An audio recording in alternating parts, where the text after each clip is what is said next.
I always thought big revelations would come with screaming headlines or explosive fights. But in my life, it began with something trivial. A tiny piece of foil on the bathroom rug. That glimmer caught my eye the moment I walked in. I'd left the lights off, only a thin shaft of morning sun spilled across the floor. I remember pausing, worried I might step on something sharp. Vanessa, my wife, hadn't said anything about dropping anything, but it wouldn't be the first time a small object ended up in the wrong place. When I knelt down, I realized the spark came from a round foil circle, about the size of my pinky's tip. It looked familiar, the kind of backing left behind when you push out a pill. One side was blank, but the other read 2. That detail made me pause. Today was Wednesday, which meant that foil should have covered Tuesday's pill. I wasn't on any prescriptions. At 35, I was healthy and took nothing beyond the occasional aspirin. Vanessa, as far as I knew, wasn't on any medication either. We'd both had recent checkups and had been told, "You're in great shape." So why would a little foil circle labeled 2 be on our bathroom floor? I tried to dismiss it as a stray piece of packaging. Maybe we'd dropped something without realizing. Yet a small knot of worry tightened in my gut. The only daily pills we used to have in the house were Vanessa's birth control pills. That was a few years back, before I had a vasectomy. The procedure came up once we decided not to have more children. She had been on the pill for years, but we eventually switched to the permanent route of my vasectomy. Afterwards, she supposedly stopped taking birth control altogether. But now I held Tuesday's foil from a daily pill pack. A chill spread through me.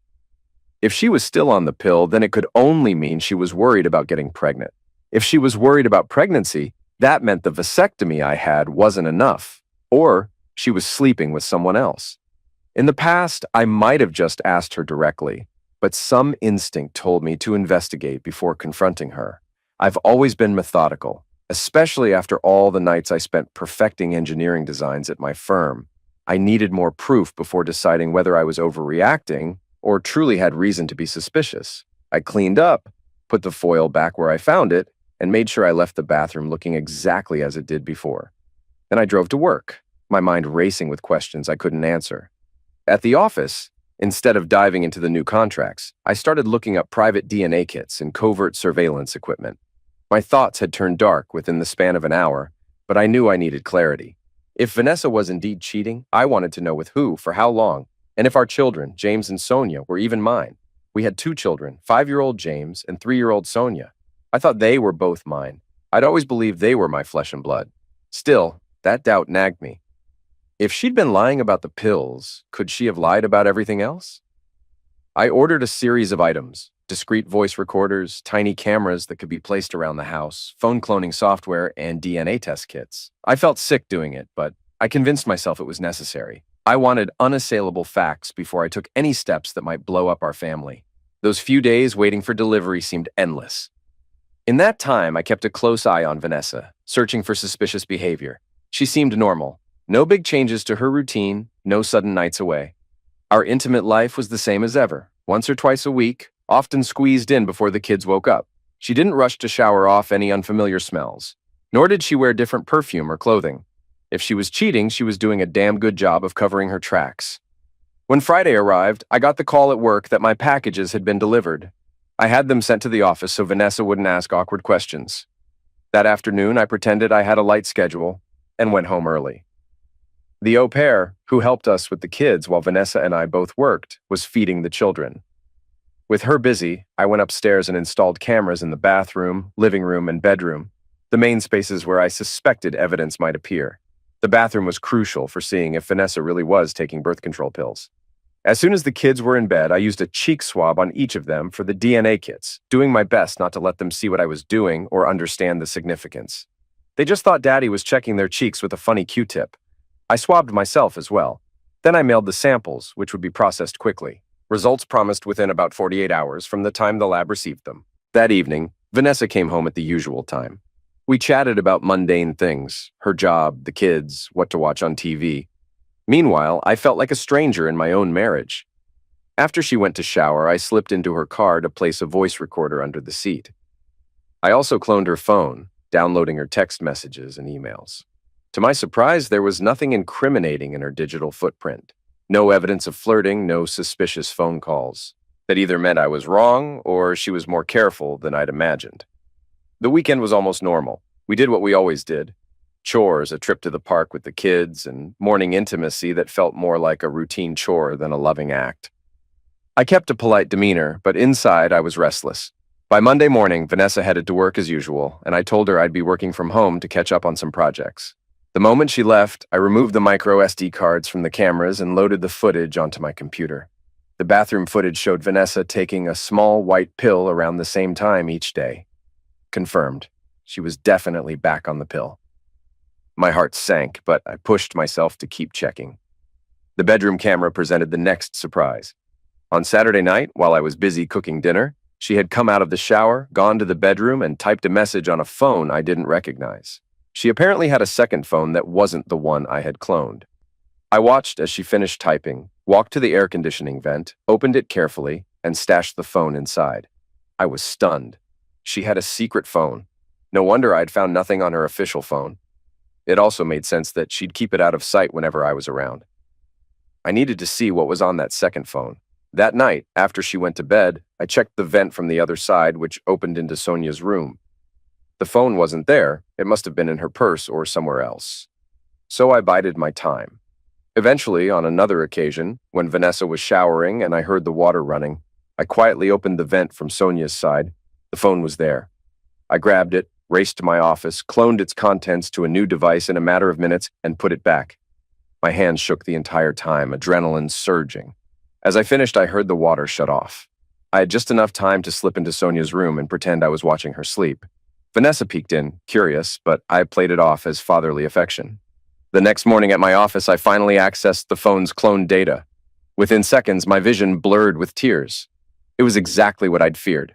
The text messages were explicit, describing stolen afternoons in hotels and intimate acts between Vanessa and another man. She joked about how I didn't suspect a thing. They even mentioned scheduling around my travel. The man was never named in the texts, which only made me more certain it was someone she worked with closely and didn't want a name in writing. I sat there crying, ignoring the ping of my secretary, Michelle, on the intercom. She eventually knocked and opened my door, finding me hunched over my desk, tears streaming. Michelle was a sharp, no-nonsense woman a few years older than me. Usually, we kept a professional distance, but this time she came in, locked the door, and handed me tissues. "What happened?" she asked calmly. I told her everything. The suspicious foil, the hidden pills, the cameras, the second phone. I felt pathetic, but she just listened. Then she said, "Gary, we need details, and we need a plan." When I mentioned I'd also done DNA swabs on the kids, she nodded. "Good. Find out the truth. Then decide how to act. For now, you have a ticket to visit the Portland branch. You'll be leaving today and won't be back until Thursday." I blinked at her, confused. We hadn't discussed any trip. "Trust me," she said. "Vanessa might get suspicious if you're around too much. Tell her you have a sudden crisis there." Michelle texted Vanessa from my phone, something about an emergency at the Portland location. Vanessa replied that she was sorry to hear it and hoped I'd be back soon. Michelle also gave me the name of her close friend, Lorraine, a divorce attorney who had handled Michelle's own turbulent divorce years ago. I found myself in Lorraine's office within hours, still in shock. Lorraine listened, asked pointed questions, and explained my legal options. Do nothing, file for an amicable divorce, or go nuclear with an adultery filing that would blow up Vanessa's world and cut off her claims to my assets. I considered each carefully. Do nothing? Impossible. I was furious. File amicably? Why should I give up half of everything I'd built, especially if the kids weren't mine? My final choice was obvious. "I want the nuclear option," I said, hearing my own voice tremble with anger. Lorraine nodded. "All right, we'll gather more evidence first. For that, I need the phone you cloned so we can build a solid case." I gave it to her without hesitation. Michelle then took me to a modest hotel, telling me to shower, order room service, and not to go near the minibar. "I need you alert," she insisted. "You have to plan your next steps." But I couldn't think clearly. My life as I knew it had just shattered. The only small sliver of hope was the possibility that the kids were still mine, or that I was jumping to the wrong conclusions. Yet deep down, I knew the odds were slim. The next morning, I got a text from the DNA company that my results would be ready by the afternoon. I couldn't bring myself to look. Michelle, sensing my hesitation, took my phone, loaded the test results page, and frowned. They're not up yet, she said gently, returning the phone. We'll check again in a few hours. Meanwhile, I had to secure my financial future. Michelle reminded me that there were over 100 employees depending on my leadership in our engineering firm. If Vanessa took me to the cleaners, the business might collapse, and all those families would suffer. That stiffened my spine. I forced myself to think like the engineer I am, strategizing each step. We visited my longtime business attorney, Brian Spencer. He reminded me that we had a prenuptial agreement in place. Every partner in our firm was required to sign one before marriage to protect the company from potential marital disputes. That prenup shielded the company from spousal claims, meaning Vanessa could only target my personal salary and assets, like the house and 401k. Here's my advice, Brian said. Buy out your partner, Robert, who's been hinting he wants to sell. Put as much of your liquid assets as possible into the company, even if it means taking a loan. That keeps your money behind a firewall she can't breach. It sounded daunting, but it beat letting her walk away with half. I called Robert. Initially, he just asked, "Why?" And I told him the truth in one flat sentence. Vanessa's been cheating, possibly since day one. He said he was sorry and agreed to sell most of his shares, keeping only 5% for himself as a consulting engineer. We drew up the papers. At lunch, Michelle and I checked the DNA results again. This time, they were posted. She read them first, a sorrowful expression on her face. "I'm sorry, Gary." My hands shook as I took the phone. Both kids were fathered by the same man, but that man wasn't me. My little boy and girl, the ones whose first steps and first words I'd cherished, were not mine at all. I felt rage hotter than anything I'd ever experienced. Michelle's voice cut through my haze. "Stay focused or you'll lose everything." She guided me out of the diner and back to Lorraine's office. When we arrived, Lorraine had her own update. "We have a preliminary private investigator report. Vanessa had a man over at your house last night. We couldn't see inside, but we have footage of him entering. He used his own key." My stomach churned. Later, reviewing the living room camera, I saw him walk in, welcomed by our son. No, by her son, shouting, "Daddy Bill!" My tears came in unstoppable waves. That told me everything I needed to know about the father's identity. Bill Wainwright, Vanessa's longtime boss. I realized this might have been going on for the entire duration of our marriage, or close to it. Lorraine took the footage and cross-checked Bill's name. He was a high-level executive at Vanessa's firm, subject to a strict non-fraternization policy. "We can go after her company for that," Lorraine said, "and after him for alienation of affection, plus your wife for any false birth certificate claims." She listed a litany of possible legal strategies, all of them aggressive and devastating. She was thoroughly committed to the nuclear route I'd chosen. I returned to the hotel, numb. Michelle showed up at my door that evening saying, "You shouldn't be alone. Pack up, you're coming to my place." I was too exhausted to argue. Michelle had a single-story house, bigger than I'd expected, and she gave me a private room. There was no physical closeness or romantic vibe. It was more like I was a shattered man, and she was stepping in as a friend, one who didn't trust me to keep it together by myself. The next big step involved finalizing the buyout from Robert. We had to funnel my money into the company, effectively making me appear almost penniless once everything was said and done. I moved all personal funds, cashed out my 401k, taking the penalty, and prepared to refinance the house. Ultimately, I would appear to have a fraction of my real worth. It was legal, thanks to the prenuptial agreement and the timing of these transactions before the divorce. Brian drew up all the papers, Robert signed. I became the majority shareholder. Now, everything was in the company's name, safe from Vanessa's reach. Monday morning, Lorraine filed for divorce on grounds of adultery, fraud, and emotional distress. At the same time, she filed a lawsuit against Bill's employer for failing to enforce its own policies. She also had process servers standing by to deliver everything in person. One set to Bill at his office, one set to the company's HR department, and one set to Vanessa's desk. I watched the clock. At exactly 10 a.m., my phone pinged with an email. The divorce papers had been served. The other suits were served minutes later. Within 10 minutes, my phone lit up. I expected it to be Vanessa, but it was my mother. "Gary," she said. "Hi, Mom." "What is this?" Her voice was sharp. "I got your letter. Your father did too. Are you really doing this?" "Did you read it?" I asked. "I read it and I don't believe it," she said. "This is Vanessa, your wife, the mother of your children. How can you just—" "They're not my children," I interrupted. There was a brief pause. Then she said, "They're yours in every way that matters." "No, they're not," I said. You raised them. You've been their father since the day they were born. Are you saying that doesn't count for anything? I'm saying it was built on a lie. Her breath came hard through the phone. So what? You're just walking away? Like they meant nothing to you? You're punishing them for something Vanessa did. You don't think they're going to suffer because of this? Because you suddenly decided you don't want to be their father anymore? What the hell are you saying? I shouted.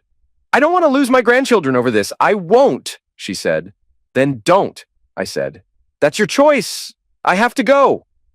Gary, I ended the call. Immediately, my phone rang again. It was Vanessa. Gary, we need to talk, she said. Her voice shook. I'm coming home. I said nothing and hung up. Then I realized that home was still my house, where we'd lived together, but I guess she still saw it as hers too. Michelle gave me a quick hug and stepped out, leaving me to face Vanessa alone. I waited in my office at home, reading email after email from relatives who had gotten the disclosure packet. My father was outraged, my sister furious. Vanessa arrived about 20 minutes later, stormed into the office, and shut the door. She'd never looked so disheveled. Gary, she started. I'm not interested, I cut her off. But, not interested, I repeated. Don't you even want? No, I said. I don't want to hear anything from you. You've lied to me for 9 years. Neither of the kids are mine.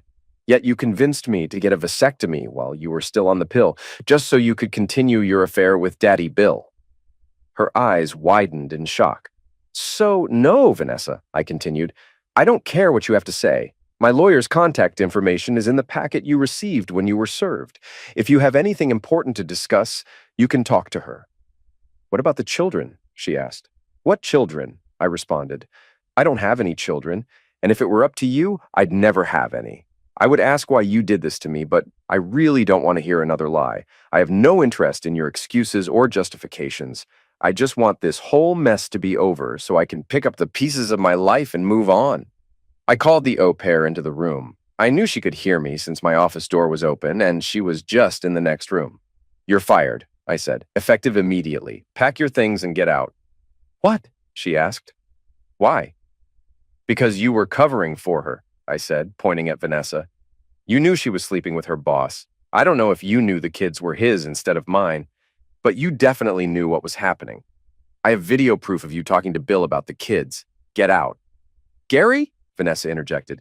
You can't fire her. I'm the one who pays her wages. The au pair shot Vanessa a grateful look.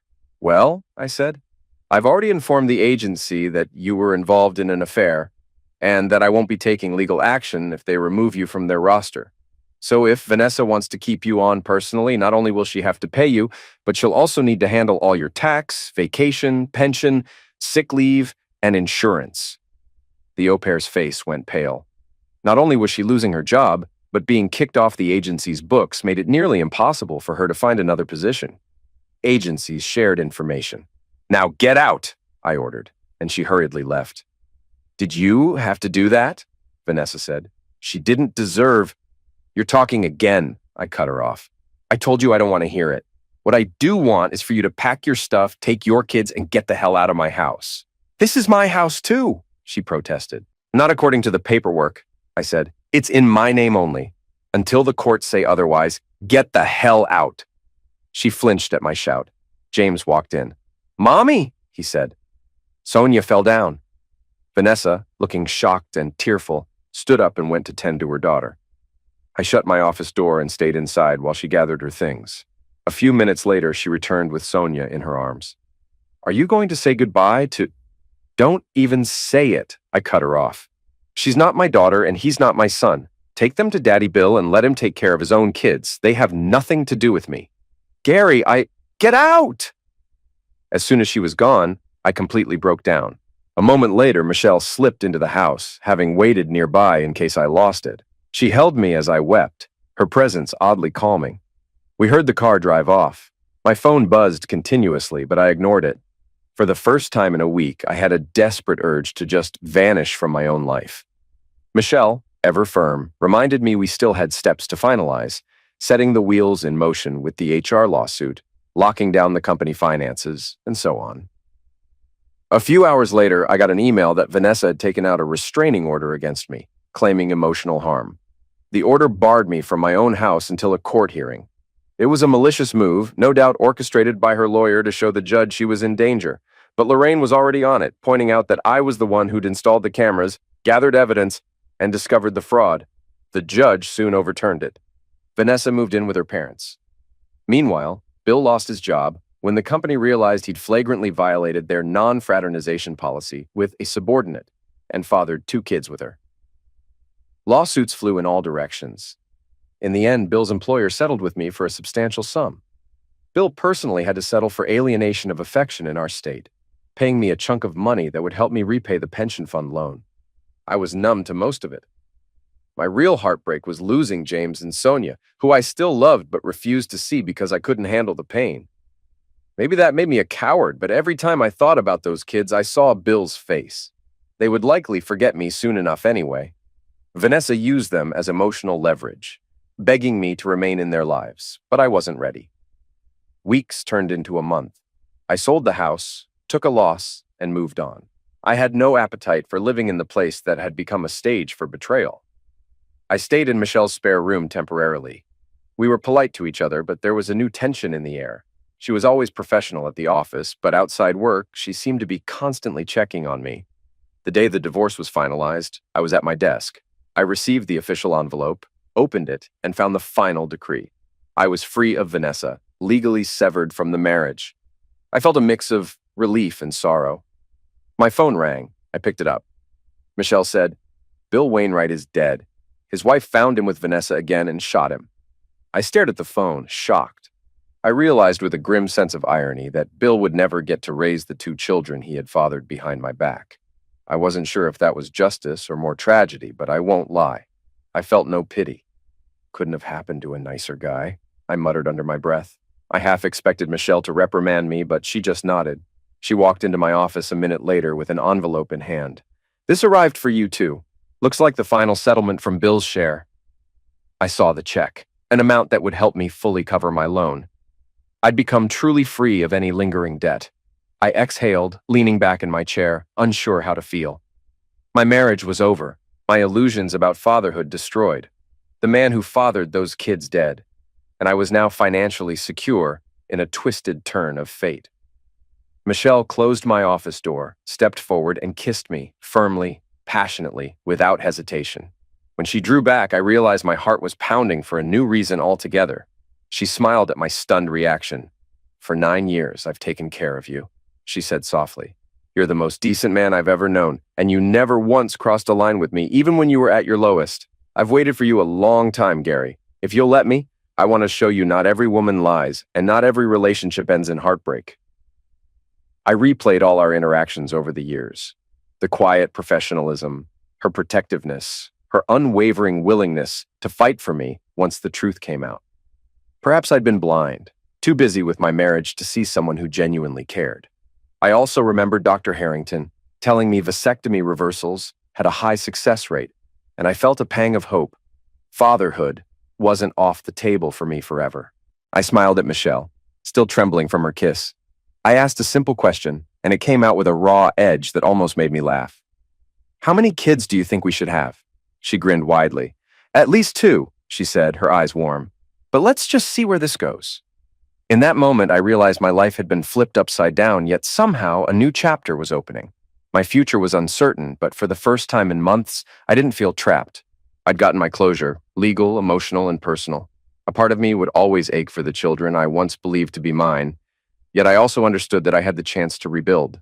Maybe I'd do it with someone who'd proven herself loyal and steady right by my side the whole time. I nodded, and Michelle kissed me again. That's where my old life ended and a new one began, no longer weighed down by illusions and deceit. Maybe the heartbreak was the price of freedom, and maybe that was a fair trade after all.